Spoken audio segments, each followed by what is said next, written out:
Bonjour et bienvenue aux rebelles de lumière et à tout le personnel au sol. Bonsoir si c'est le soir, bon après-midi si c'est l'après-midi, bon matin si c'est l'heure de vous réveiller. Et c'est toujours l'heure de se réveiller, de réveiller et d'élever nos consciences, d'enrichir nos connaissances et de multiplier nos expériences. Alors, je suis particulièrement heureux et joyeux aujourd'hui de recevoir non pas une invitée exceptionnelle, mais deux invités exceptionnels, Anne Givaudan et Antoine Ashram. Anne Givaudan, que j'ai déjà reçue sur cette chaîne de vie, j'ai pas dit chaîne de vie, et ceci dit, bien que le mot chaîne me gêne un peu, car il s'agit plutôt de nous en libérer de ces chaînes d'esclaves, et ceci sans gêne et sans OGM. Fil de One TV, donc, qui vient de fêter sa première réelle année d'existence, lancée sans le faire exprès par Jean-Charles Moyen et catapultée dans l'espace et l'espace médiatique surtout, sans l'éthique des médias de grand chemin, mais avec éthique et intégrité, authenticité, courage et vérité. Grâce à l'attrait elfique et pragmatique Anne Givaudan, reporter des mondes subtils, sans doute recordwoman des sorties hors corps et non pas offshore, auteur et co-auteur de plus de 28 livres et d'un film, oui, d'un film, mesdames et messieurs, Le courage au service du vivant, co-réalisé avec Antoine et son ashram, composé déjà de 17 lanceurs d'alerte, ou plutôt lanceurs de vérité, rencontrés en France, en Suisse, en Italie, au Brésil, en Bolivie, en Inde et au Québec, Canada. Alors, pour ceux qui ne me connaissent pas, je suis Phil Dewan, coach, éclaireur et facilitateur de changement. Je vous retrouve tous les dimanches depuis Montréal pour vous motiver à vous explorer vous-même afin d'incarner les changements que vous voulez voir dans le monde. Alors, bonjour Anne, bonjour Antoine, comment allez-vous? Bonjour, bonjour à tous à tous ceux qui regardent. J'ai préparé un petit jeu de cartes, finalement, un petit jeu de cartes de poker, parce que moi j'aime le jeu et le jeu. Et j'ai préparé des questions très très vite, puisque, comme je le disais en off, là, avec Anne, c'est avec elle que j'ai préparé peut-être le dernier interview, j'ai dû passer plus de 10 heures, et cette interview-là, je l'ai préparée depuis 5 heures du matin jusqu'à maintenant, c'est-à-dire 4 heures peut-être, et voilà, je viens juste de terminer le jeu de cartes, alors on va prendre la première carte, si vous voulez bien, et la première carte, c'est, ah, voilà. Là, j'aimerais que vous me parliez de l'un ou l'autre, ou l'un et l'autre, de Almire. Et Corinne Sombrin, je ne dis pas le nom total de Almire parce qu'il est un petit peu compliqué, qui ont écrit ce livre Sauver la planète chez Albin Michel et que vous avez rencontré en Amazonie au Brésil. Alors, allez-y, je vous laisse la parole. Alors, Almire, c'est une personne, donc, on a entendu d'abord parler d'elle parce que quand on a décidé de faire un reportage justement sur les lanceurs de vérité, c'est le brésilien. Oui, on s'est dit, on s'est dit, on va essayer parce que, alors, il y a plusieurs choses. C'est-à-dire que quand on a voulu faire ce film, on s'est dit, on va prendre des personnes de différents pays, de différentes cultures et aussi de différents niveaux sociaux. Au niveau social, c'est ça. Parce que souvent on me dit, oh oui, mais c'est parce que ils ont rien à perdre, qu'ils sont lanceurs d'alerte, ou alors c'est parce que ce sont des personnes qui n'ont pas de famille ou qui n'ont pas d'enfants et qui n'ont pas peur. Enfin, des tas disons, d'idées toutes faites. Et c'est pour ça, on s'est dit, cette fois, on va vraiment euh, voir large. Et Almire en a fait partie parce qu'une amie le connaissait. Et à ce moment-là, on a voulu le rencontrer. Mais on n'a pas pu le rencontrer en direct parce que c'est un homme qui est très cultivé, mais qui se sauve. C'est un des plus cultivés au niveau de ses tribus. C'est un qui est allé à l'université, qui connaît l'informatique et qui surveille avec, je crois, Google Earth. Ouais. Il surveille la forêt amazonienne parce qu'il essaie de la protéger. Mais c'est aussi là, dans la forêt amazonienne, c'est là où il y a le plus de meurtres, justement, de défenseurs de la forêt amazonienne. Donc au début, on s'est dit bon, alors on va faire autrement, on va faire on va faire l'interview par Internet, quoi, enfin par Skype ou et puis on n'arrivait jamais à la voir parce qu'à chaque fois ils disaient non, je peux pas. Enfin, ils nous faisaient envoyer un message. Oui, oui. Hein. Il ne faut pas qu'il donne son adresse. Il fallait pas qu'on le retrouve. Il fallait pas qu'il donne son adresse. C'était compliqué, quoi, en fait. Ouais. Et donc, ce que nous voyons dans le film qu'il nous a envoyé, c'est un ami à lui qui a dû le lui faire et l'interviewer et utiliser des drones pour voir La forêt. la forêt, le village. Et c'était très difficile d'avoir les reportages et les films aussi. Quand on s'est incarné, on le savait. On le savait qu'on venait ici. Et je peux vous dire qu'il n'y a pas une personne sur cette planète qui ne soit pas courageuse. Sinon, on ne serait pas là. Toutes les personnes qui sont incarnées, en ce moment, sont très courageuses. On savait ce qu'on venait faire, on savait pourquoi on s'incarnait, il n'y avait pas de secret, l'âme savait, et on a dit oui. Mais là, ça grince, ça. Oui, ben continuez de dire oui. C'est oui, continuons de dire oui.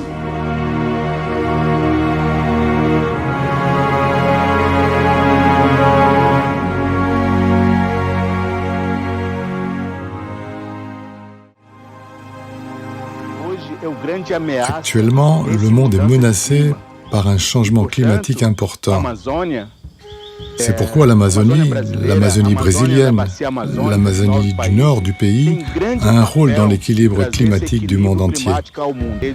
Pour mes ancêtres, les plantes, les arbres, les fleurs, les animaux, l'eau, le feu et la nature sont sacrés. Mon grand-père, mon père et mon peuple ont toujours lutté pour préserver cette énergie. Ils ont toujours lutté pour le développement durable, pour l'environnement et l'équilibre de la Terre. Nos pensées et notre savoir viennent de la forêt qui est source de vie. Nous luttons pour préserver le futur des générations à venir.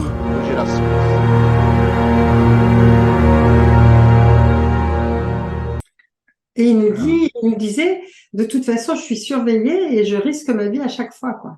Et donc, c'était vraiment, mais en même temps, c'est quelqu'un qui n'a pas peur, il fait attention, évidemment, parce que sinon, ça s'arrête, quoi. Disons, il n'est pas le seul défenseur de la forêt amazonienne, mais il est quand même un des représentants. Et puis, il voyage. Mais en même temps, il sait que dans la forêt, c'est vraiment dangereux parce que je sais plus combien de meurtres dont il a parlé, mais enfin, il y en avait beaucoup. Et c'est de cette façon-là qu'on a pu avoir quand même son contact et son reportage. Waouh, ouais. Ben, on démarre fort justement avec la forêt amazonienne et on démarre aussi sur la peur du coup parce que dit oh là là, si on est lanceur d'alerte ou lanceur de vérité et qu'on doit se cacher, alors peut-être parlons tout de suite de la peur, hein, peut-être parce que c'est ça. DSG en parle beaucoup. Je dis DSG, hein, parce que maintenant je vais appeler. Voilà. Et donc, voilà. Est-ce que vous pouvez l'un et l'autre nous parler de la peur, peut-être Antoine aussi, d'un point de vue ce qui se passe chimiquement, c'est quoi cette peur voilà. Allez-y, je vous laisse sur la peur. La peur dans ce film ou la peur en général? Déjà dans ce film par rapport à ceux qui se lèvent et qui disent, hein, parce que là on a le cas extrême. Je pense que dans les 17 que vous avez interviewés, c'est peut-être celui qui risque le plus sa peau, non? Oui, c'est vrai. Alors la peur, justement, nous avions posé cette question à tous les intervenants. S'ils avaient peur. Il y en a qui ont reconnu que, malgré la peur, ils ont fait ce qu'il fallait. Ils ont fait selon leur conscience. Parce que, en général, c'est vrai, la peur paralyse. La peur nous empêche d'être nous-mêmes. La peur, c'est l'émotion avec laquelle on peut manipuler les autres. Et le peuple, et on l'a vu On l'a vu ces 2 dernières années, comment avec la peur, on a pu faire aux personnes et à beaucoup de gens, à des millions de personnes, ce qui était programmé, malgré que c'est quelque chose de non expérimenté, de non sain, c'est malsain on sait bien ce qui s'est passé. La peur, effectivement, c'est l'une de nos émotions majeures qui nous fait faire plein de choses contre l'amour. Et notre but en général, c'est d'arriver à l'amour dans tout ce que nous faisons, mais par peur, nous allons faire des choses où il n'y a pas d'amour. Inacceptable, en fait. C'est inacceptable, il n'y a pas d'amour. Alors, la peur chez tous nos intervenants, elle existait, mais on voit qu'ils avaient eu du courage pour surmonter cette peur et aller dévoiler des choses au risque de leur vie, au risque de leur exclusion et au risque d'être rejetés et de perdre beaucoup de choses. Tous ont perdu leur position professionnelle, ont perdu leur domicile, ont perdu leur commerce, et voilà. Mais ils ont été au-delà et ils ont eu du courage, vraiment, par honnêteté et conscience, avec leur conscience. Ils ne pouvaient pas supporter de continuer à collaborer avec l'inacceptable. Et ils nous ont dit quelque chose qui était fort, par exemple, il y en a plusieurs qui ont dit, mais de toute façon, le sens humain était plus fort que la peur. Et j'ai trouvé et c'est d'ailleurs pour ça que ce sont des lanceurs de vérité. Sinon, ils feraient partie du monde ordinaire, disons, entre guillemets. Mais ce que je voulais raconter à ce sujet-là, c'est qu'il y a 2 jours, il y a une amie qui m'a envoyé une petite interview d'une fille qui racontait une histoire qui s'était passée dans son université. Et elle raconte qu'à l'université, à un moment donné, ils avaient un professeur qui était très bien, je sais plus si c'était en biologie ou autre. Et un jour, il est arrivé, mais très sévère, très désagréable, etc., et très autoritaire.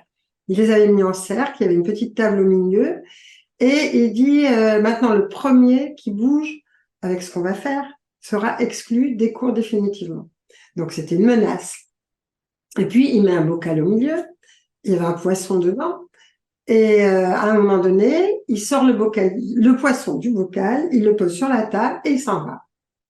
Et tout le monde était paralysé, mais en même temps, les gens se disaient, mais pourvu qu'il y en ait un qui réagisse ou qui agisse, on va pas laisser le poisson mourir là comme ça. Donc, ça les angoissait, etc. Et puis, ils ont entendu 1 minute, 2 minutes, etc. Personne ne bougeait, terrorisé par les menaces du professeur. Et à un moment donné, il y a une fille qui s'est levée et qui a dit, moi, j'en ai rien à foutre. Et elle a pris le poisson, elle l'a remis dans son bocal. À ce moment-là, le professeur est sorti et il a dit, vous voyez ce qu'on peut vous faire faire avec la peur. Ça c'est très fort. Je me suis dit, mais vraiment, c'est bon, des images comme ça, excuse-moi de te couper. Des images comme ça, c'est très très fort parce que voilà, on l'expérimente. Parce qu'il y a eu cette expérience, je me rappelle plus de comment ça s'appelle, où on demandait à quelqu'un d'appuyer sur un bouton et puis. Oui. Cette ancienne expérience. Oui. Alors, est-ce que peut-être on peut reparler aussi des lanceurs d'alerte parce que un intervenant, je ne sais plus qui c'est, a dit faut faire attention avec ce mot lanceur d'alerte. Je pense que c'est pour ça aussi que tu as préféré le lanceur de vérité parce que en fait, est-ce que tu peux développer là-dessus? Oui, on a choisi lanceur de vérité parce que c'était la personne qui s'est occupée des banques. Alors, elle, Stéphanie. Voilà. Stéphanie. Elle nous dit, mais en fait, c'est ridicule d'appeler lanceur d'alerte, parce qu'elle dit, on va retenir que le mot lanceur ou le mot alerte, mais ça ne qualifie pas ce qu'on fait. Elle dit, en fait, on est lanceur de vérité, parce que ce sont des vérités qu'on met sur la table. Et elle a effectivement des personnes qui ont tout perdu, quoi. Et qui d'ailleurs n'étaient pas aperçues qu'elle était au milieu d'un panier de crânes. Levez-vous tous parce que vous êtes tous concernés, quel que soit votre métier, quelle que soit votre fonction, quel que soit votre âge. Tout le monde est client d'une multinationale, que ce soit d'une banque, que ce soit d'un hypermarché. Enfin, dans la vie au quotidien, on est tous clients de ces multinationales et que ce sont celles qui nous doivent de la transparence. Donc pour vivre dans un monde meilleur, tourné vers les générations futures, il n'y a pas d'autre choix que se réunir les uns les autres et être debout face à cette finance qui a emporté les économies de nos pays et la vie de chaque citoyen. Alors dans tous ces intervenants magnifiques, est-ce que là, comme ça, Antoine et Anne, il y en a un ou une qui a plus, vous a plus marqué l'un et l'autre? On n'a peut-être pas les mêmes, c'est pour ça.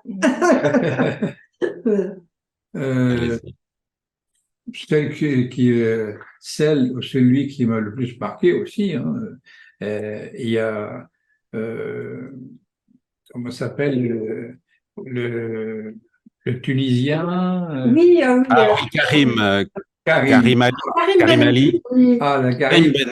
Il est touchant.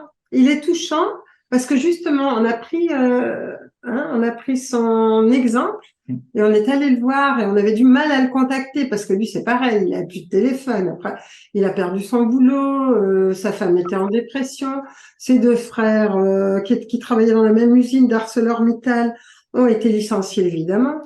Donc toute la famille était un peu aussi contre lui en même temps. Et je trouve qu'il était émouvant parce que il s'est débrouillé tout seul. Mais c'est quelqu'un qui n'a rien à part son petit salaire et tout ça. Et malgré ça, il a dénoncé, il a mis son téléphone portable au public, il a mis des photos de ce qu'on est en train de déverser dans les rivières autour du lieu où il habitait, de l'acide, et il a été vraiment courageux et vraiment, humain. Malgré ses conditions modestes, et il a tout perdu.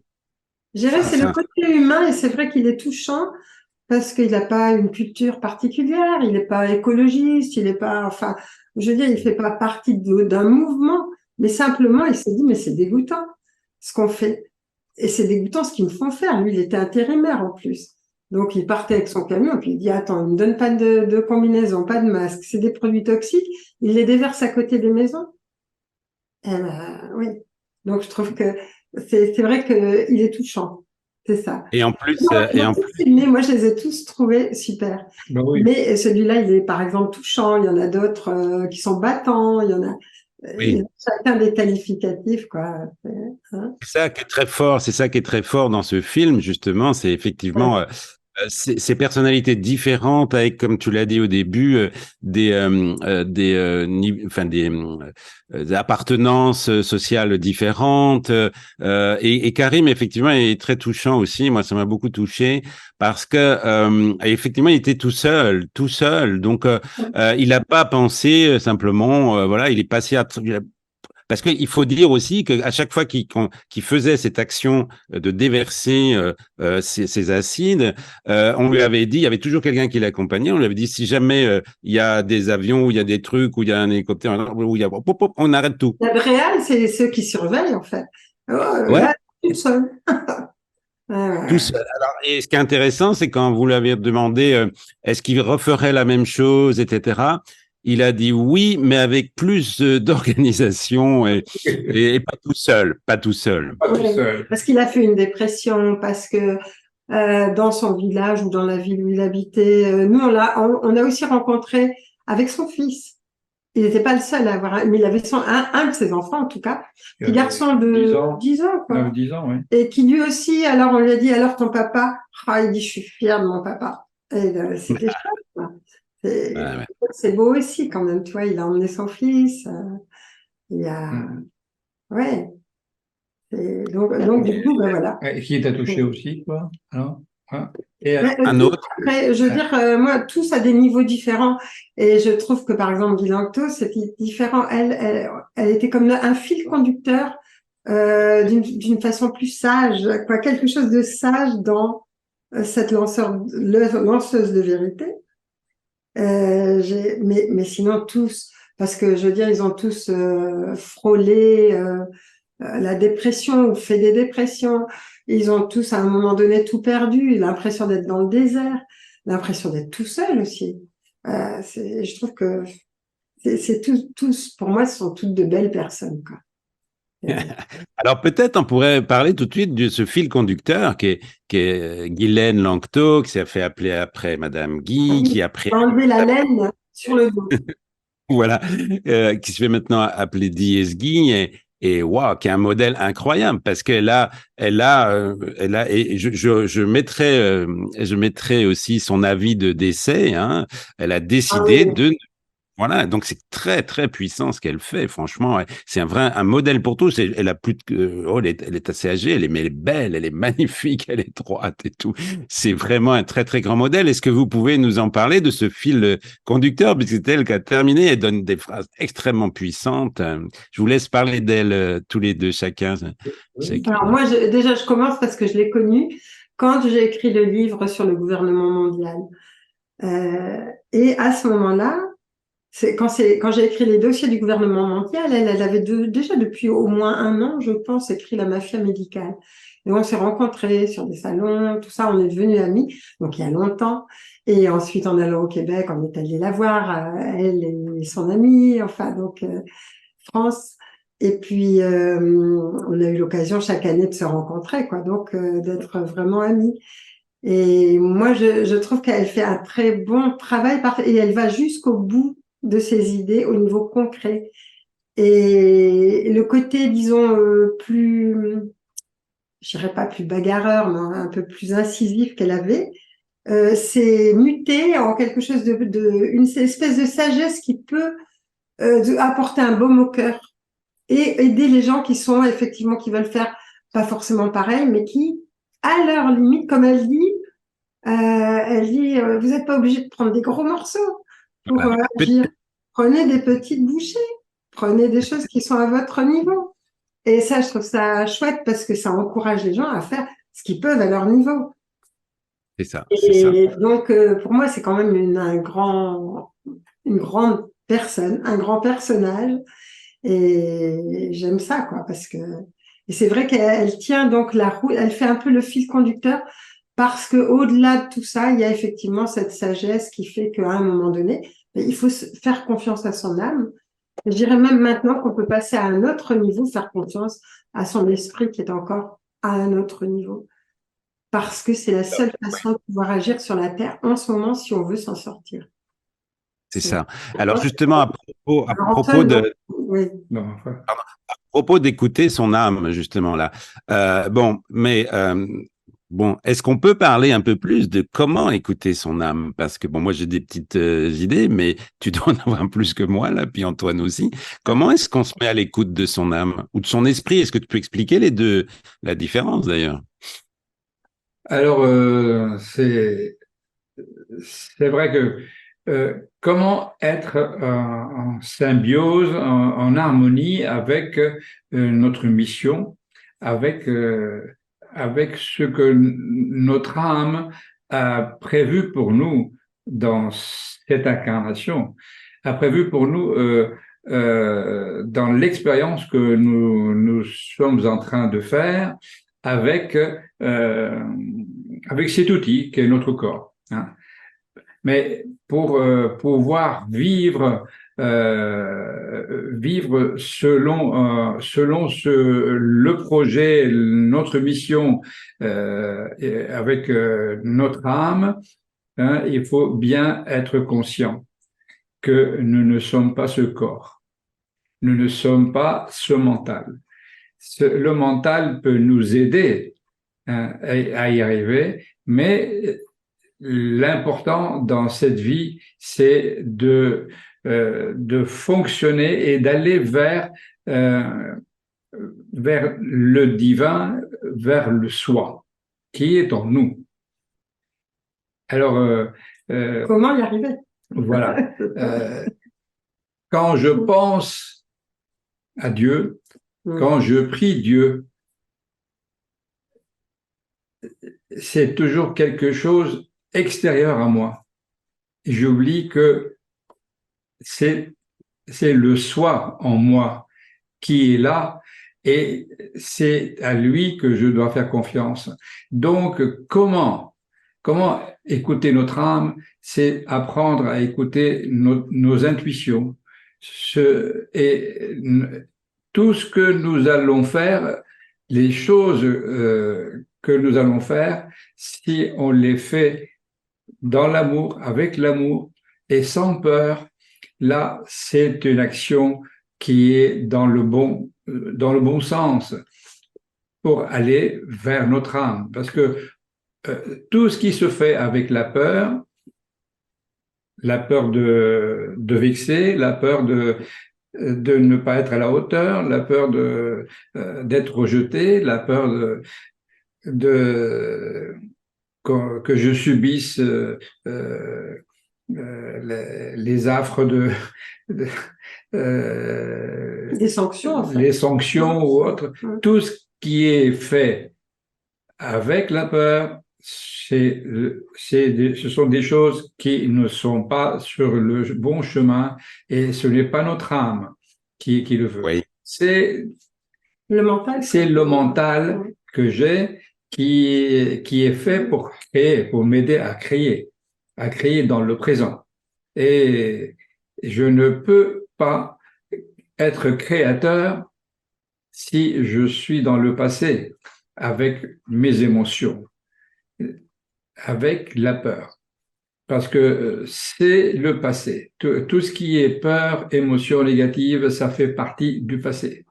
Mais je ne peux être dans le bon chemin que quand je suis dans l'instant présent. Voilà. Magnifique, magnifique. Est-ce que tu peux compléter, Anne? Ce qu'on dit souvent, c'est arrêter de regarder dans le rétroviseur. Quand on est les seuls, les humains, à toujours regarder en arrière. Alors, par moments, c'est nécessaire, mais les 3/4 du temps, il faut arrêter pour continuer à avancer. On fait le point, ok, mais après, on avance. Et je me dis que vraiment, quand on fait appel, alors l'amour et la peur, c'est deux éléments qui ne vont jamais ensemble. Donc, comme ça ne va pas ensemble, dès qu'on a peur, on peut se dire, ok, là, il y a quelque chose qui colle pas. Mais ce qu'on conseille, nous, à tout le monde en ce moment, c'est vraiment de se faire confiance à soi et de développer nos capacités. C'est pas nos émotions, mais d'aller au-delà, justement, de développer notre intuition, de développer, par exemple, le contact avec les êtres de la nature, avec le peuple animal, avec d'autres entités, avec tout, quoi. Et on donne quelquefois dans les Robins des Bois, justement, je donne ou je fais venir quelquefois des personnes dont c'est la fonction, pour montrer qu'on peut le faire, et tout le monde peut le faire, parce que tout le monde a ça en lui ou en elle.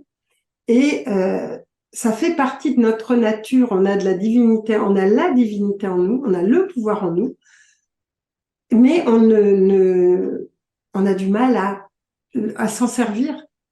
Déjà, à savoir que ça existe, ensuite à s'en servir, et ça, c'est important. Je trouve que c'est vraiment, quand on est dans le mental, par exemple, on a envie de donner quelque chose à quelqu'un, et puis tout d'un coup, le mental inférieur va nous dire, ah ben non, avec ce qu'il t'a fait ou avec ce qu'il t'a dit, etc. C'est ça le mental. Et le mental, alors il y a deux types de mental. Bon, nous, quand on décortique les corps subtils, il y a le mental inférieur, c'est celui qui juge, c'est celui qui doute, c'est celui qui a peur. Ça, c'est celui dont on n'a plus besoin. Après, il y a le mental supérieur, c'est celui qui fait des projets, qui a des concepts. Là, celui-là, il est utile. Mais disons que c'est vraiment éradiquer le mental inférieur. Et ça, effectivement, ça n'est que quand on est dans l'instant présent qu'il ne peut pas fonctionner. Il ne peut pas fonctionner. L'ego et le mental, c'est ce qui nous bloque. Inférieur, donc c'est ce qui nous bloque. C'est ce qui bloque l'humain et l'humanité.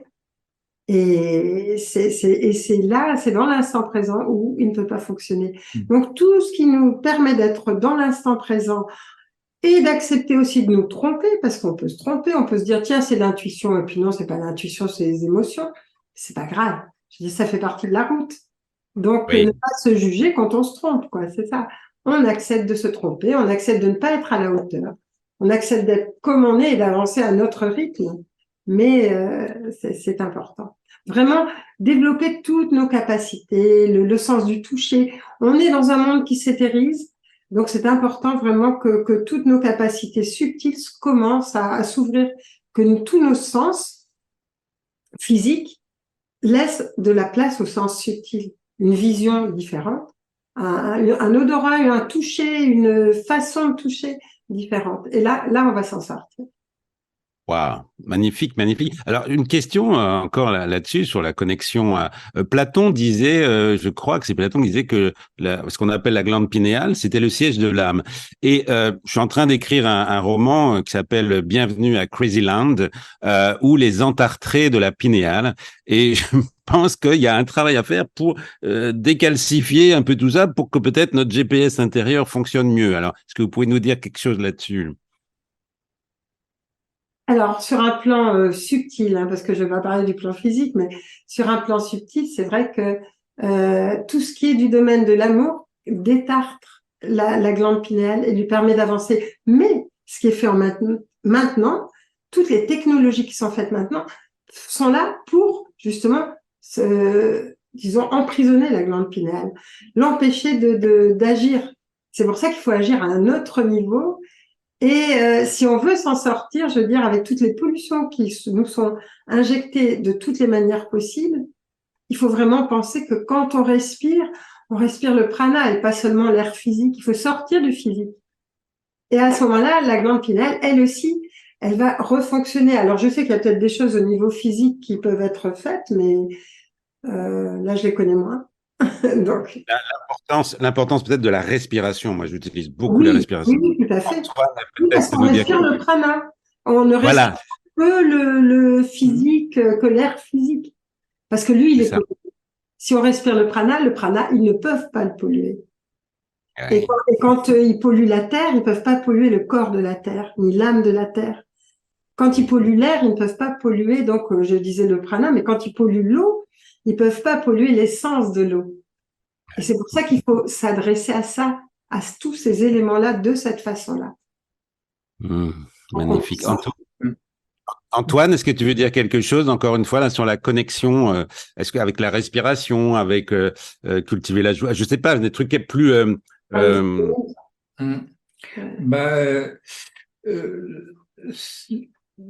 Qu'est-ce qui est... vous avez dit quelque chose tout à l'heure, donc que la glande pinéale, c'est le lien avec notre âme, c'est ça? Oui, c'est ça.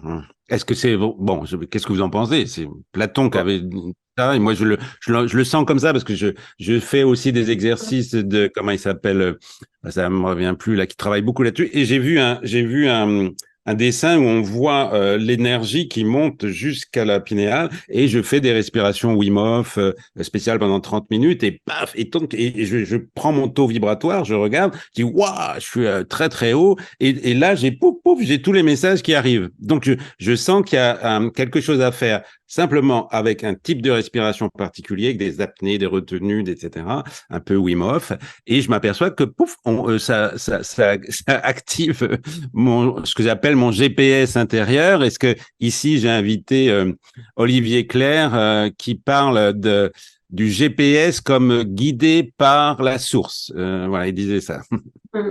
Disons le lien avec notre conscience supérieure, il faut le maintenir exactement avec des pratiques genre respiration. La respiration est très importante. Déjà,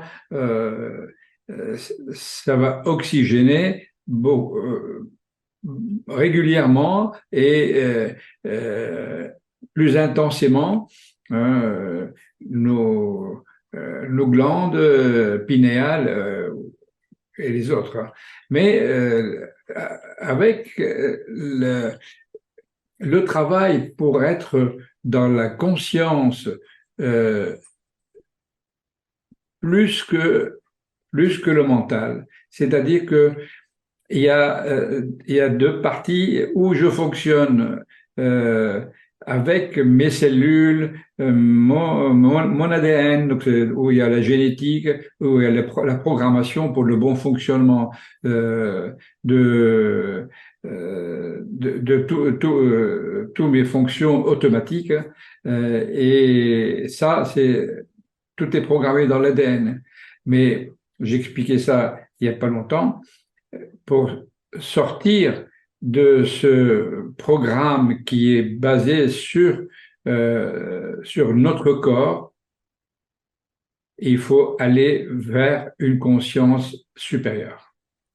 Donc, élever sa conscience. Et l'élévation de la conscience, la glande pinéale y participe, bien sûr, hein, mais le seul moyen de ne pas subir les dégâts qui ont été amenés par le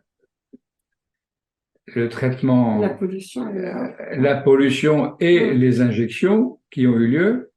Le seul moyen, c'est d'élever sa conscience, d'aller vers une conscience qui n'est pas dépendante de notre mental et de de programmes que nous avons perpétués depuis notre enfance. Le fonctionnement qui est basé sur des habitudes, sur suite à des blessures, etc. Que ça, on peut dire que c'est une sorte de matrice dans laquelle on est enfermé, et le seul moyen de surpasser cette vie qui est basée sur la matière et notre corps et nos habitudes, c'est d'aller vers une conscience supérieure. La conscience, élever sa conscience. À partir du moment où on va élever notre conscience, on va rien subir malgré tous les dégâts et les changements qui ont été injectés dans notre corps. Une bonne partie de la population qui a été injectée, c'est un changement dans la séquence des acides aminés au niveau de l'ADN. Et ça, il n'y a pas moyen de le surpasser, sauf si on élève notre conscience. Super. Et là, on ne vit plus selon le programme qui est dépendant de notre ADN modifié.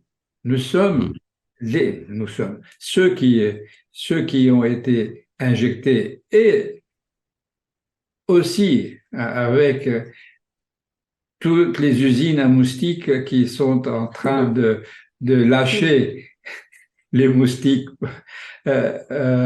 modifiés, hein, on peut nous injecter involontairement plein de programmes. Et le seul moyen, c'est aller travailler pour élever sa conscience. Par la conscience hors de cette matière, nous allons pouvoir être hors d'atteinte de ce mental qui est aussi et de cette programmation dans la matière de notre corps. Mais oui, lâcher le mental, ça veut dire quand même arrêter de structurer, et on n'a pas l'habitude. Et ça veut dire arrêter de planifier, arrêter de décider. C'est pas facile. C'est pas facile parce que toute la vie, on a toujours appris que il fallait planifier, structurer, être à tel horaire, etc. Ceux qui ne le font pas en général sont les peuples premiers, justement, ceux à qui on reproche d'être là.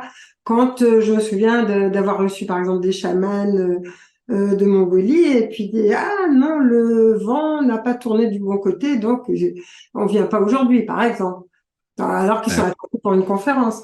Bon, alors ça ne veut pas dire que ce soit confortable, mais c'est intéressant. C'est intéressant. Ça vaut la peine. Enfin, ça vaut le coup plutôt, parce que la peine, non. Oui, oui, oui. Excellent, merci. C'est très... Allez, on prend une autre carte. Qu'est-ce que c'est? Ah bah là, là, c'est pas une question, c'est assez général. On parle beaucoup des esclaves, et d'ailleurs, je l'avais mis dans un de mes bouquins. Il y a Cicéron qui disait lorsqu'on échange son labeur contre de l'argent, on se place de soi-même dans le rang des esclaves. Voilà. Et donc, qu'est-ce que vous pouvez nous dire de la relation maître-esclave? Je dirais que c'est une relation qui existe depuis très longtemps et qu'on continue à entretenir. On a l'impression de faire des révolutions. On change le roi contre un président, mais ça change pas grand-chose.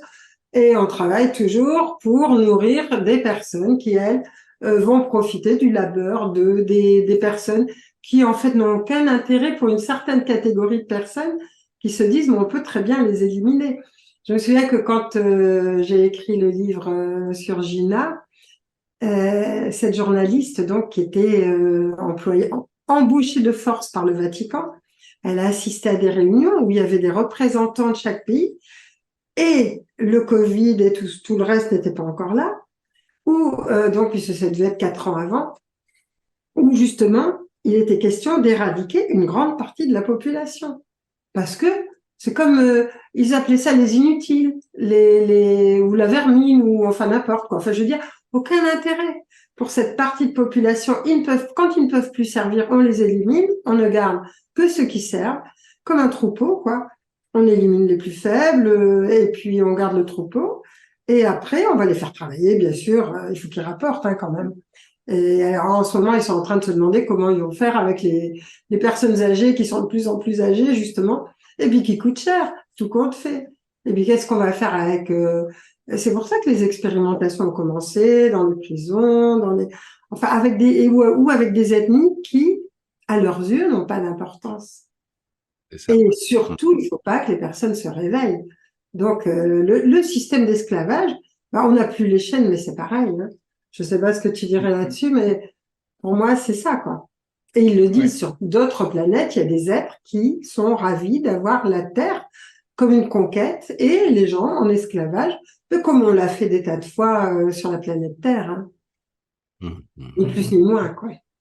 Oui. Et là, oui, Antoine, vas-y, je t'en prie. Bah oui, l'esclavage a existé et existe toujours. Hein. Le travail pour avoir de l'argent et après payer une bonne partie en impôts et en taxes. Et c'est de l'esclavage de l'humanité. Avec c'est pas ça son but. Il y a tellement de richesses dans la nature et dans la planète, sur la planète Terre, et il n'y a pas besoin qu'on continue à perpétuer ce fonctionnement. Hein, toujours avoir besoin de l'argent, et l'argent qui est fictif, puis on imprime autant qu'ils veulent, et après bon, on maintient toute l'humanité dans l'esclavage. Nous sommes, des besoins, nous sommes des esclaves. D'ailleurs, c'était le but des premiers humains qui ont été manipulés et qui ont été programmés de manière dans leur ADN, programmés de cette manière, c'est pour servir comme esclaves pour aller travailler dans les mines et chercher des minéraux très rares sur d'autres planètes.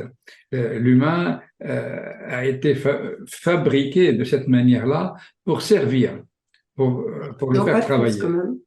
Les premiers humains, c'était ça. Hein. Et après, bon, le système de l'argent et monétaire est intervenu, mais ça maintient aussi les humains dans le besoin de vivre, mais voilà, ils ont besoin de travailler, etc. Mais ça, c'est un système d'esclavage aussi, je considère. Et pousser un peu plus cette question, je dis que en fait ça dépend en fait de nous tous. Parce que qu'est-ce qu'on fait tout le temps? On ne collabore pas avec, par exemple, les autres règnes, que ce soit animal, que ce soit les plantes, que ce soit les humains aussi. Hein. Pareil, entre eux, on ne collabore pas, on utilise. On utilise la terre, on utilise les produits de la terre, on utilise les produits animaux, on est des prédateurs. Donc forcément, on attire des prédateurs plus forts que nous et plus puissants qui vont faire la même chose sur nous. Donc, à un moment donné, il faut vraiment se rendre compte que ce qu'on fait, je veux dire, on le reçoit aussi. Et on le reçoit, et si à un moment donné, on sortait du système, si on arrêtait d'être des prédateurs, et si on collaborait avec les autres règnes, au lieu de les utiliser et de les épuiser, à ce moment-là, il se passerait d'autres choses. Et on aurait plus de pouvoir sur nous. C'est pour ça qu'il faut vraiment sortir de ça, de cette matrice-là qui est vraiment trop forte, quoi. Magnifique, magnifique. J'aimerais qu'on en parle peut-être comme ça en passant de ce programme de dépopulation, parce que là on vient d'avoir une information très forte grâce à Idriss Aberkane et maître Carlo Alberto Brusa. Extrêmement puissante. Est-ce que vous l'avez vu cette interview? Non, pas encore. Ah, bon. C'est récent.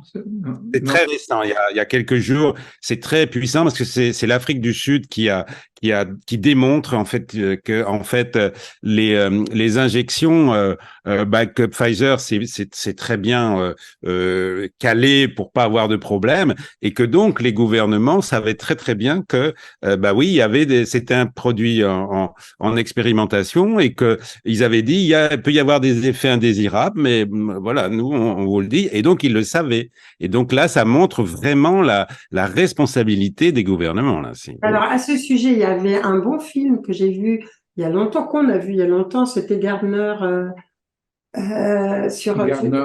Constance Gardner, le jardinier.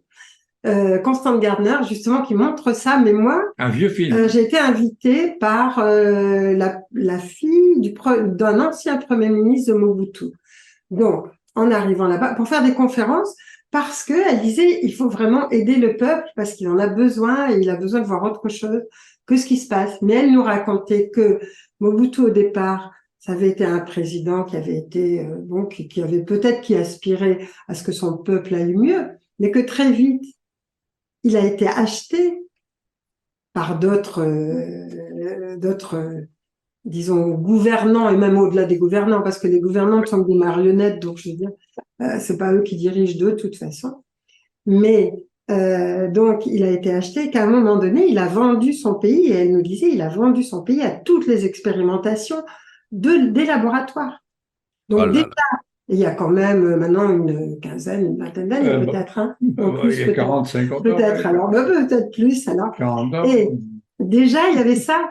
Et c'était incroyable parce que, et effectivement, on leur proposait quoi aux Africains? On leur disait, comme ils étaient pauvres, on leur proposait des tas de choses, des bricoles, quoi. Et en fait, on les vaccinait, mais en sachant que justement, à ce moment-là, c'était des expérimentations.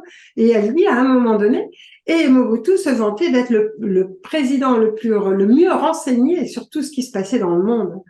Mais le jour où ils en ont plus besoin, il a disparu de la circulation, on n'en a plus entendu parler.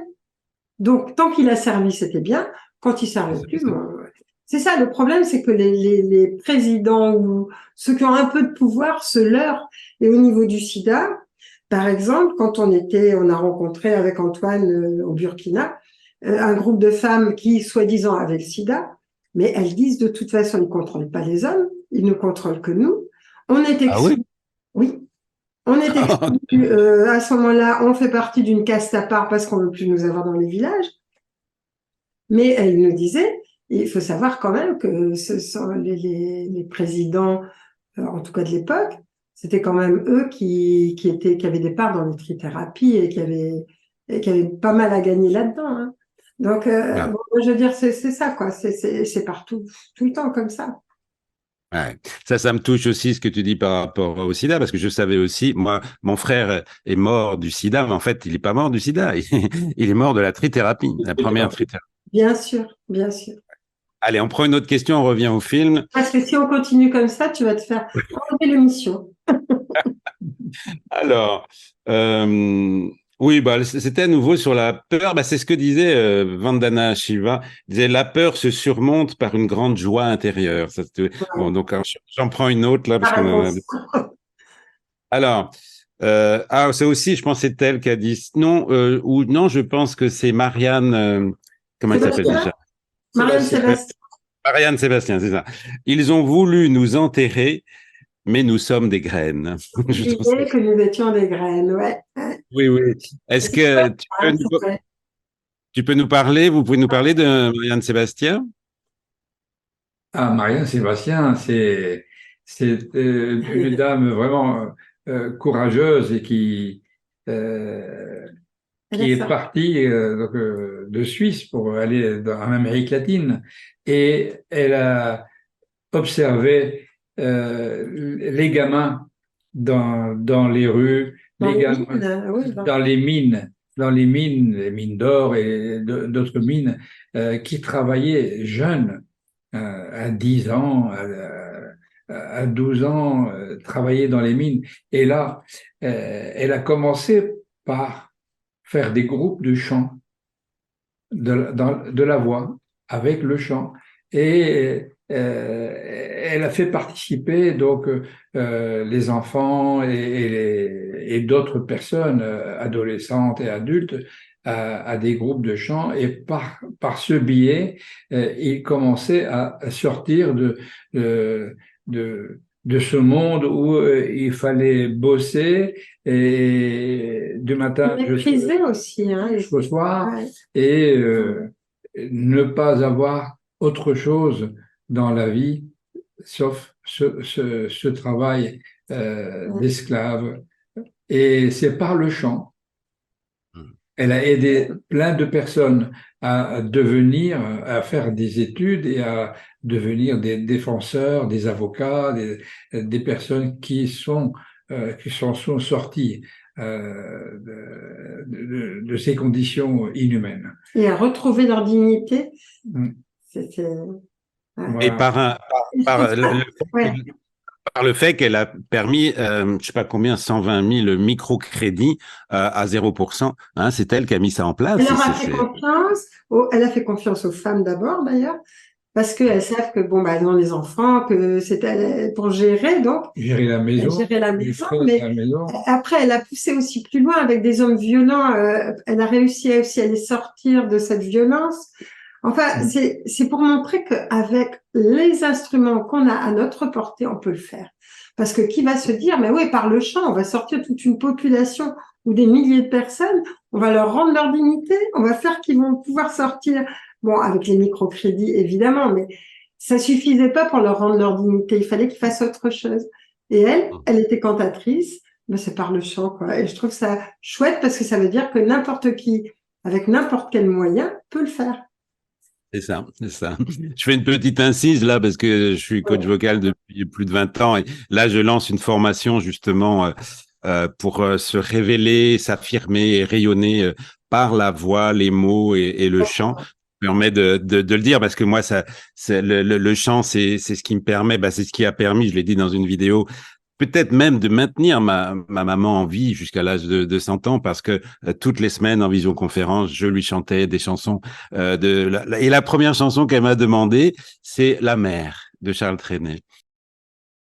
Et oui, chers membres du personnel au sol, la mer qu'on voit danser le long des golfes clairs a des reflets d'argent, oui, mais pas toujours très très clair la mer, hein. Où des prédateurs y déversent par accident des tonnes de fioul, de mazout et des déchets plastiques. Oui, des reflets d'argent. Et je vous rappelle que l'argent, justement, c'est le fondement de cette société qui s'effondre, ok, mais dont nous avons encore besoin dans cette période de transition. L'argent qui est, en tant que premier fondement, relié à notre premier chakra. En tant qu'outil de création, à notre deuxième chakra. En tant que rayonnement, notre place dans la famille, la société est reliée à notre 3e chakra.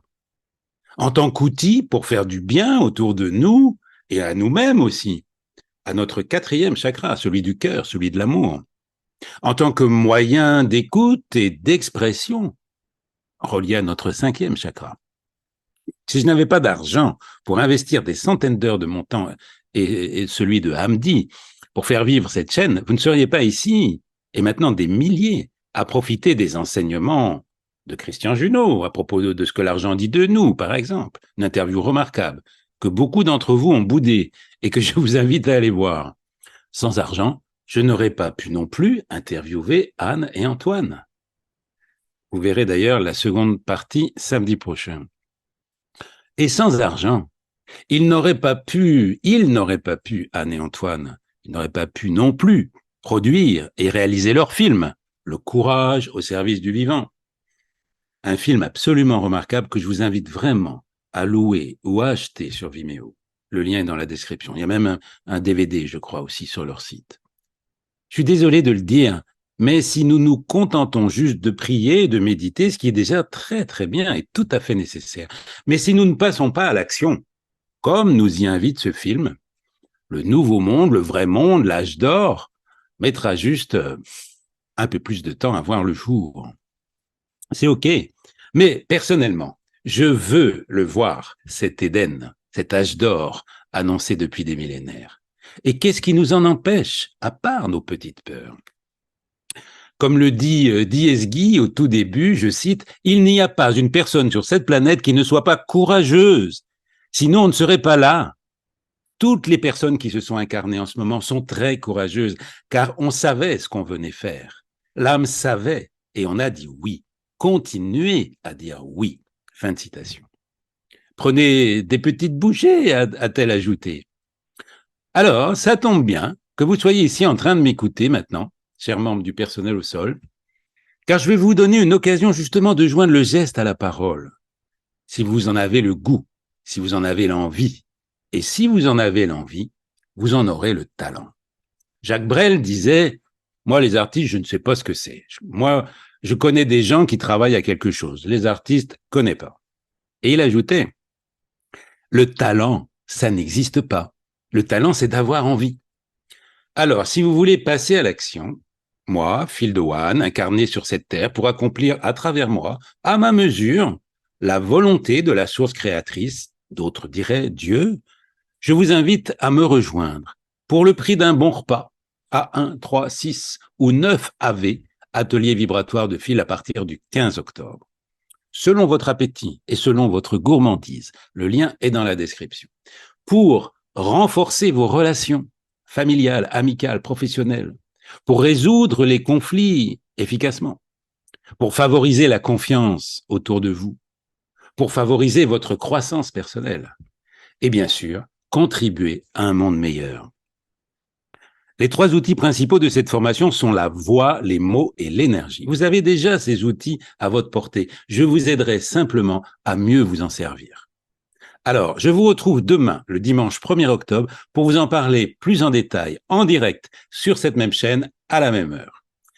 Et bien sûr, précipitez-vous pour louer ou acheter ce film en VOD. C'est un formidable booster, déclencheur pour vous motiver et pour nous pousser à passer à l'action. Le courage au service du vivant. Vous avez du courage et vous êtes vivant. Alors, il ne vous reste plus qu'à vous mettre en service, au service de votre cœur, au service de votre âme. Il y a juste à le décider. Voilà. Eh bien, je vous dis à tout bientôt et allez-y, faites-le. Bye bye.